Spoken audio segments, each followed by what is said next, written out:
अस्सलाम वालेकुम, मेरा नाम है ज़मीन और आज की वीडियो में हम डिस्कस करने वाले हैं इंग्लिश के 20 एमसीक्यूज जो कि प्रीवियस पास पेपर से लिए गए हैं। ये उन पास पेपर से लिए गए हैं जिनके अंदर या तो इंग्लिश का पोर्शन इंक्लूड होता है या इंग्लिश के प्योरली इंग्लिश का पेपर होता है जो कि डिफरेंट लेक्चरशिप के लिए जो हमें चाहिए होता है, एनटीएस के पेपर्स के लिए चाहिए होता है, या इंग्लिश का जो पोर्शन होता है वो हर तरह के वन पेपर एमसीक्यू प्रिपरेशन के लिए भी होता है। लाइक पीपीएससी के जो एग्जाम्स होते हैं, एफपीएससी के होते हैं, पीपीएससी के होते हैं, पीएमएस के होते हैं, सीएसएस के होते हैं, तो इंग्लिश का एक पोर्शन होता है जो कि हर एग्जाम के अंदर आता है। तो इंग्लिश की भी हम आज से वीडियो स्टार्ट कर रहे हैं, तो ये वीडियो जो आपके लिए बहुत ही ज़्यादा इंपॉर्टेंट होंगी और यूजफुल होंगी।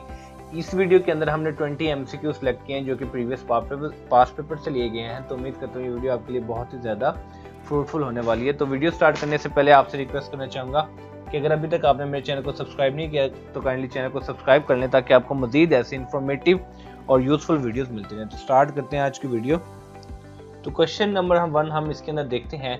अब जो क्वेश्चंस इसके अंदर आ रहे हैं इंग्लिश के अंदर वो ये है कि हमने मोस्ट सूटेबल वर्ड जो है वो सिलेक्ट करना है कि इसमें से मोस्ट सूटेबल वर्ड जो है वो कौन सा है। तो हम क्वेश्चन देखते हैं कि most of the students in my class the interview is very interesting. अब देखें, अब सेंटेंस के अंदर जब स्टूडेंट्स आ जाता है यानी कि स्टूडेंट नहीं है, स्टूडेंट्स का मतलब है कि ज्यादा स्टूडेंट्स हैं, तो अब हम कौन सा सूटेबल वर्ड होगा। हमारे पास ऑप्शन है फाउंड, फाइंडिंग, फाइंड्स या फाउंड्स। तो आइए स्टूडेंट्स जानते हैं कि इसका आंसर क्या हमारे पास।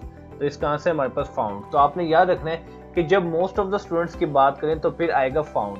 अगर इधर सिर्फ एक स्टूडेंट की बात होती तो इसका ऑप्शन हो जाना था फाउंड्स, यानी कि one of the student founts the interview very interesting. लेकिन अगर वो मोस्ट ऑफ द स्टूडेंट्स की बात करें तो अब दो एस साथ नहीं आ सकते जो कि ग्रामर का रूल है। तो आपने याद रखना है कि most of the students in my class found the interviews very interesting. बढ़ते हैं अपने नेक्स्ट क्वेश्चन की तरफ।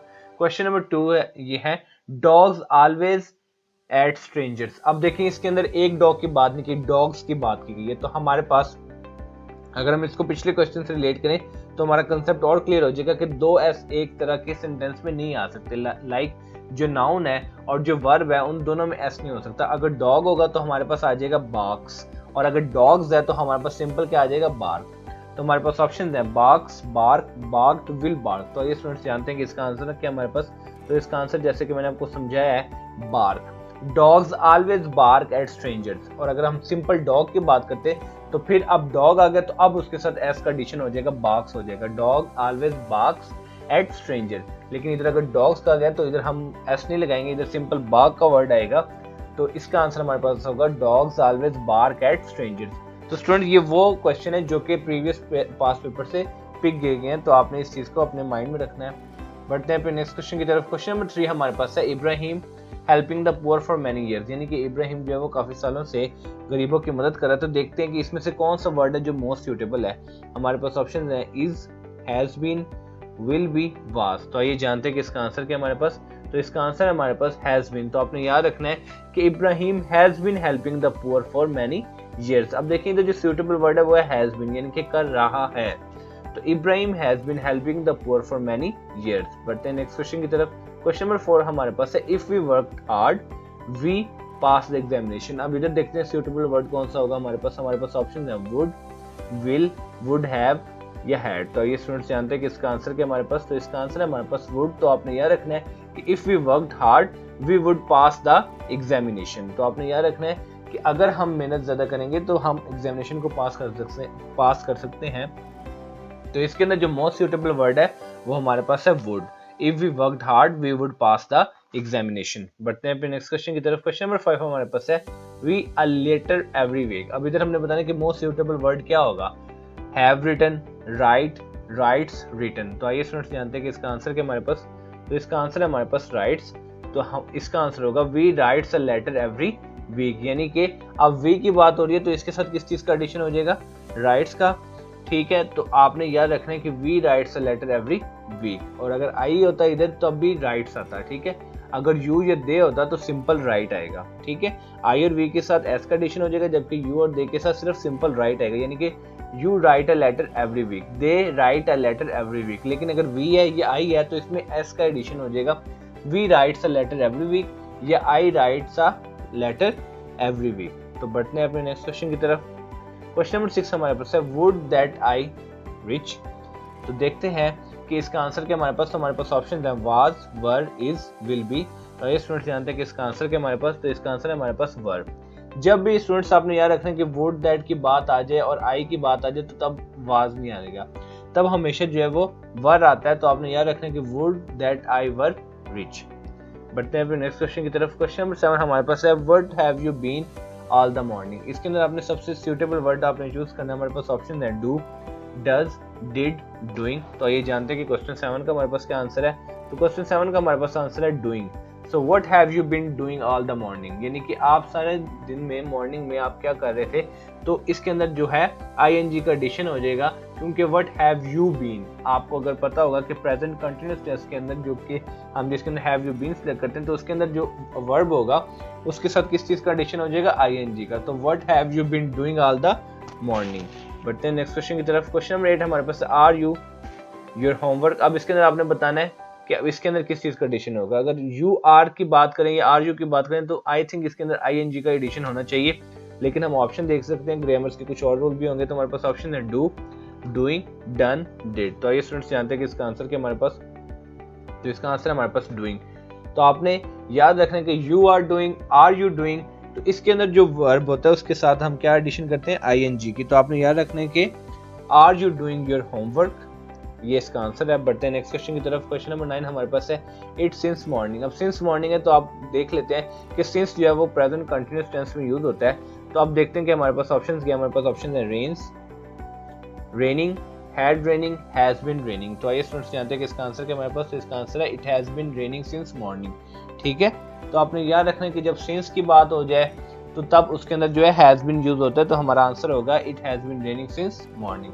क्वेश्चन नंबर 10 हमारे पास है I in the train for half an hour. आपने बताने कि कौन सा सूटेबल वर्ड है, stand, was standing, will be standing या हैव बीन स्टैंडिंग। तो ये स्टूडेंट जानते हैं कि इसका आंसर क्या हमारे पास, तो इसका आंसर हमारे पास आई हैव बीन स्टैंडिंग। अब देखें जब सिंस की बात आ जाए या किसी टाइम फ्रेम से रिलेटेड बात आ जाए तो हैज बीन या हैव बीन यूज होता है। ठीक है, आई और वी होगा तो हैव होगा, यू और दे होगा तो हैज होगा। तो I have been standing in the rain for half an hour, यानी कि टाइम स्पेन की बात होगी है, सिंस आ गया है या ये हो गया for years, for half an our, तो हम क्या यूज करेंगे, हैज बीन या हैव बीन। और आई और वी है तो हैव बीन, और अगर यू और दे है तो has been. So I have been standing in the rain for half an hour. बढ़ते हैं नेक्स्ट क्वेश्चन की तरफ। क्वेश्चन नंबर 11 हमारे पास है वर्क हार्ड लेस्ट यू। अब इसको देखते हैं कि सूटेबल वर्ड क्या हमारे पास ऑप्शन है should fail, will fail, fail, can fail. तो आइए जानते हैं कि इसका आंसर क्या हमारे पास, तो इसका आंसर है should fail. Work hard लेस्ट you should fail. ठीक है, मेहनत करो। तो इसके साथ वर्क हार्ड, जब लेस्ट का वर्ड आ जाएगा तो उसके साथ लाजिम हो जाता है कि शुड आएगा आगे। ठीक है, work hard लेस्ट you should fail. बढ़ते हैं फिर नेक्स्ट क्वेश्चन की तरफ। क्वेश्चन नंबर 12 हमारे पास है व्हेन द बेल रैंग ही बात। अब देखते हैं कि हमारे पास ऑप्शंस क्या हैं, was, having, has, had, is living. तो ये स्टूडेंट्स जानते हैं कि इसका आंसर क्या हमारे पास, तो इसका आंसर हमारे पास हैज है कि जब बेल रिंग हुई वो क्या बात ले रहा था, ही has a bath. When the bell rang he has a bath. देखिए स्टूडेंट अगर थर्ड फॉर्म आ गया तो उसके साथ अब हैज का यूज होगा ही के साथ। तो आपने याद रखना कि when the bell ring he has a bath. बढ़ते हैं नेक्स्ट क्वेश्चन की तरफ। क्वेश्चन नंबर 13 हमारे पास है दिस बुक लास्ट ईयर। अब देखिए फिर टाइम की बात आ गई है। ठीक है, हमारे पास ऑप्शन है ये, अब आपने खुद माइंड में रखेंगे अगर टाइम की बात आ गई है, लाइक सिंस आ गया, लास्ट ईयर आ गया, फॉर हाफ एन आवर आ गया, तो क्या आंसर हो सकता है। तो हमारे पास ऑप्शन है has been published, is publish, was publish या हैड बीन पब्लिश। तो ये जानते हैं कि इसका आंसर क्या हमारे पास, तो इसका आंसर हमारे पास वाज पब्लिश्ड। तो आपने याद रखना है कि this book was published last year. बढ़ते हैं फिर नेक्स्ट क्वेश्चन की तरफ। क्वेश्चन नंबर 14 हमारे पास है we can not go out because it. हम बाहर नहीं जा सकते क्योंकि क्या बारिश हो रही है। तो अब आप खुद बताएं कि क्या हो सकता है, is raining, was raining, has raining या रेन। तो ये स्टूडेंट्स जानते हैं कि इसका आंसर क्या हमारे पास, तो इसका आंसर हमारे पास इज रेनिंग। तो आपने याद रखना है कि we can not go out because it is raining. ठीक है, इट इज के साथ अगर बारिश की बात करें तो वो हमेशा रेनिंग ही आता है। So we can not go outside because it is raining. बढ़ते हैं फिर नेक्स्ट क्वेश्चन की तरफ। अब जो क्वेश्चन 15 है इसके अंदर आपने सूटेबल वर्ड नहीं यूज करना। ये कुछ इंग्लिश से वो वाले पास पेपर से पिक किया गया जो कि प्योरली लेक्चरशिप के लिए होते हैं, जो कि इंग्लिश की प्रिपरेशन कर रहे हैं, एनटीएस की तैयारी कर रहे हैं इंग्लिश के किसी एग्जाम के लिए। तो उनके लिए बहुत जरूरी है कि उसमें से किसी न किसी इंपॉर्टेंट पर्सनैलिटीज जो है, राइटर्स हैं या जो पोइट्स हैं, उनके बारे में पूछा जा सकता है कि उनकी कब वो डेथ हुई, कब वो पैदा हुए, कौन से वो कॉलेज से पढ़ते थे। तो ये वाले क्वेश्चन जो है उधर से पिक किए गए। तो ये देखते हैं कि हमारे पास क्या क्वेश्चन है। When did John Keats die. आपने बताया कि जॉन कीट्स जो है वो कब वफात पा गया। हमारे पास ऑप्शन है 11 में 1838, 12 मार्च 1833, 23 फरवरी 1821 या 19 अगस्त 1825। तो ये जानते हैं कि इसका आंसर क्या हमारे पास, तो इसका आंसर हमारे पास 23 फरवरी 1821। तो आपने याद रखना है कि जॉन केट्स डाइड एट 23 फरवरी 1821। बढ़ते हैं फिर नेक्स्ट क्वेश्चन की तरफ। क्वेश्चन नंबर 16 हमारे पास है, व्हेन वाज जॉन केट्स बोर्न। आपने बताना कि जॉन केट्स पैदा कब हुआ है। हमारे पास ऑप्शन है 25 दिसंबर 1767, 30 अप्रैल 1789, 31 अक्टूबर 1795 या 22 नवंबर 1756। तो आइए जानते हैं कि इसका आंसर क्या हमारे पास, तो इसका आंसर हमारे पास 31 अक्टूबर 1795। तो आपने याद रखना है कि जॉन केट्स बोर्न इन 31 अक्टूबर 1795। बढ़ते हैं फिर नेक्स्ट क्वेश्चन की तरफ। क्वेश्चन नंबर 17 हमारे पास है, what was the profession of Thomas Hammond under whom John Keats joined for apprenticeship. ठीक है, आपने बताना है कि क्या था प्रोफेशन थॉमस हैमंड का जिन्होंने जॉन केट्स के अंडर जो है वो अप्रेंटिसशिप जो है वो उसको ज्वाइन किया। तो हमारे पास ऑप्शन है टीचर, सर्जन, बैंकर, लायर। तो आइए जानते हैं कि थॉमस हैमंड, अगर आपने इंग्लिश लिटरेचर पढ़ा तो आपको पता होगा कि थॉमस हैमंड एक बहुत बड़ा जो नाम है उसका प्रोफेशन क्या था। तो हमारे पास इसका आंसर है सर्जन। सो जो थॉमस हैमंड थे जो कि जॉन केट्स के अंडर ज्वाइन किया था जिन्होंने, तो उनका प्रोफेशन था कि वो सर्जन थे। बढ़ते हैं नेक्स्ट क्वेश्चन की तरफ। क्वेश्चन नंबर 18 हमारे पास है, what is the first extant poem of John Keats which is written in the year 1814 when he was 19 years old. आपने बताना कि जॉन केट्स का वो फर्स्ट एक्सटेंट पोएम कौन सी थी, कौन सी वो नज़म थी कि जो उन्होंने पहली बार लिखी थी अपनी 19 साल की एज में, 1814 में। तो हमारे पास ऑप्शन देन ला बेला डेम सेंस मर्सी, ओडियन अ ग्रेसियन अर्नेडो स्कालार्क या एन इमिटेशन ऑफ स्पेंसर। तो ये स्टूडेंट्स जानते हैं कि फर्स्ट जो है, जो इंग्लिश लिटरेचर के स्टूडेंट्स उनको पता होगा कि उनकी फर्स्ट बुक जो वो कौन सी थी। तो हमारे पास इसका आंसर है an imitation to of Spenser. तो आपने याद रखना है कि 1814 के अंदर जब जॉन केट्स जो है वो 19 साल के थे तो उन्होंने अपनी पहली नज़म लिखी और उस नज़म का नाम था एन इमिटेशन ऑफ स्पेंसर। बढ़ते हैं नेक्स्ट क्वेश्चन की तरफ।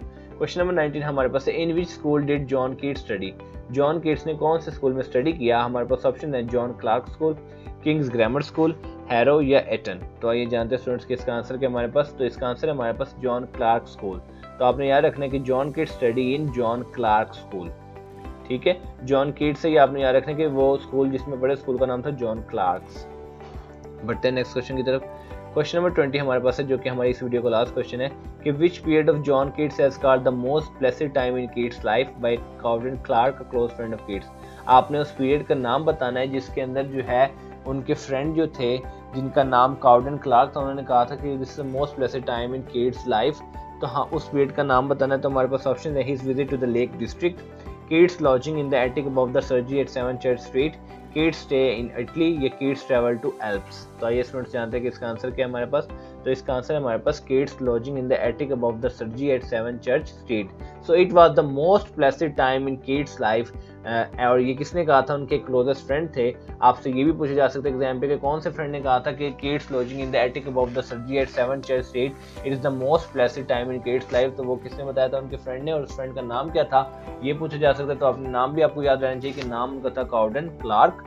ठीक है, चार चीजें आपने याद रखनी है क्वेश्चन के लिए। The most blessed time in Keats life जो था वो था Keats lodging in the attic above the surgery at 7 Church Street. और जो उनके जो दोस्त थे उनका नाम क्या था, उनका नाम था कॉवडन क्लार्क, जिन्होंने कहा था कि this is the most blessed time in Keats life. तो उम्मीद करता हूँ कि आज की वीडियो जो है वो आपके लिए बहुत इन्फॉर्मेटिव और यूजफुल है, जो कि आपके लिए बहुत फायदा देने वाली है अगर आप किसी भी एग्जाम की प्रिपरेशन करें। क्योंकि स्टूडेंट इंग्लिश जो है वो तो हर एग्जाम का पोर्शन होता है, उसके अंदर आपसे 10 या 20 एमसीक्यूज तो पूछे जाने हैं। तो अगर आप इस तरह की वीडियो देखते रहेंगे तो आपकी तैयारी जो है वो मजीद अच्छी होती जाएगी और आपकी रिवीजन भी होती रहेगी। तो उम्मीद करता हूँ ये वीडियो आपको पसंद आई होगी। मिलते हैं इंशाल्लाह अपने नेक्स्ट वीडियो में, तब तक अपना ख्याल रखिए। अस्सलाम।